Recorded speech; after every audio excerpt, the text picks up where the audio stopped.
Seriously. Well, let's move on then to let's do another that. thing. Yeah. And this is, talking about lawyers and stuff like that.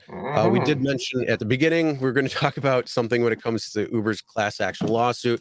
Basically, Yes. it's drivers in California who are getting together to try to sue. And correct me if I'm wrong, because you're in California, you know much more about this than I do. But it's where they're trying to sue Uber as a class action lawsuit, saying that they were Yes. truly employees and not independent contractors, and they're Yes. seeking damages and So, retribution. no. So, yes and no. Okay, so I wrote about this like a ton.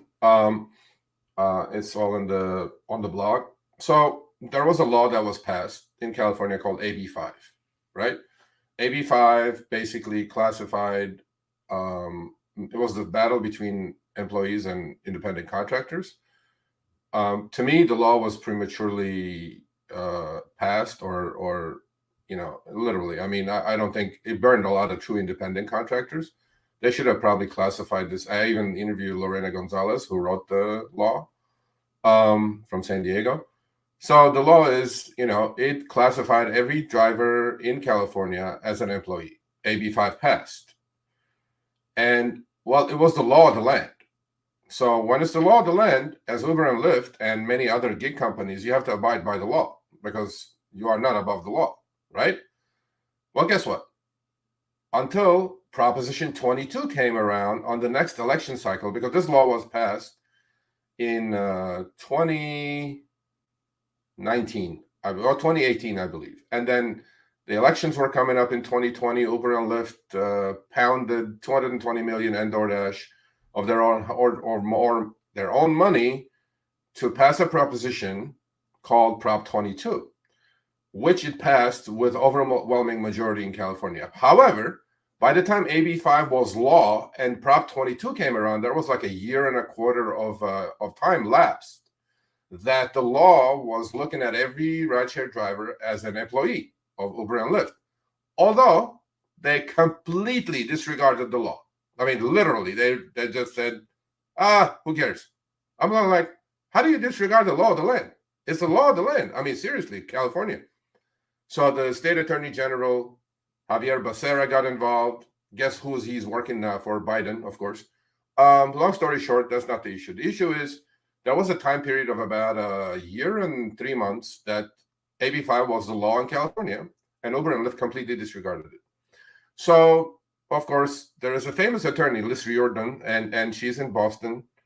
And she has hammered Uber before, got like some $20-30 million in settlements before on different subjects. And she always, does these class actions. And so the other day, maybe like a week ago, not even, I get this email from her office saying, dear Uber and Lyft driver, there is this, lawsuit, class action. It turned into a class action. Unfortunately, she says, well, her office says, the letter, it's a cut and paste letter, obviously, but I'm sure a lot of people got this. It says you're not part of the class action because your opt-out choice was declined. I'm going like, wait a minute. I was the first one to opt out. I even wrote a goddamn article about how to opt out. You know what I mean? I even included the links for other people how to opt out. And I have the emails from the Uber opt-out department to prove that I opted out. I opted out of this thing immediately. Because guess what Uber and Lyft do, right? When they passed AB5, they pushed the new terms of service on everybody. And of course, if you didn't accept that, you wouldn't be allowed to on the app to drive, right? To me, it's like biggest bullshit on the planet. So to me, now the lawyer is saying you're not part of the class. Well, I want to be part of the class. I want to get some few $100. It's not going to be more than that, I'm sure. But so now I have to chase this few $100. I have to call the lawyer tomorrow. I say, look, I have screenshots. I always take screenshots. People always take screenshots. There they are. This is my opt-out, January 13th, 2020. Boom, right? So as soon as they pushed the new TOS, I accepted the drive, but I also did my opt-out. And there's an outfit in California called RideShare Drivers United, who actually put out links for a lot of people to opt out, how to make it easy for them to opt out. So to me, I'm like, okay, I did my job. Why am I not part of the class? I'm going to find out on the next episode. Maybe I'll just give a little update on this, because please, if you want to be a part of it, because there's an arbitration clause in there that they tie you up with. If you don't opt out of these new terms of service agreements that they push on you, it seems like on a monthly basis, you will only be able to go to arbitration instead of being a class action lawsuit. You want to be part of a class? Opt out. They will not stop you from driving, but I always opt out. And I'm like, I don't know why I'm not part of the lawsuit, but I'll figure it out and come back to you guys with that. So that's that part. And I was shocked that I was probably the first one to opt out, Chris. I don't know what happened. Or maybe Uber is faking it, saying that, oh yeah, Sergio did not opt out. No soup for you, Sergio. I'm like, after 4 years, I'm going to get like $300. I'm like, really? Go screw yourself. Well, the only thing is, though, every single time a new TOS comes out, you have to re-opt out again, because it's this auto opt-in.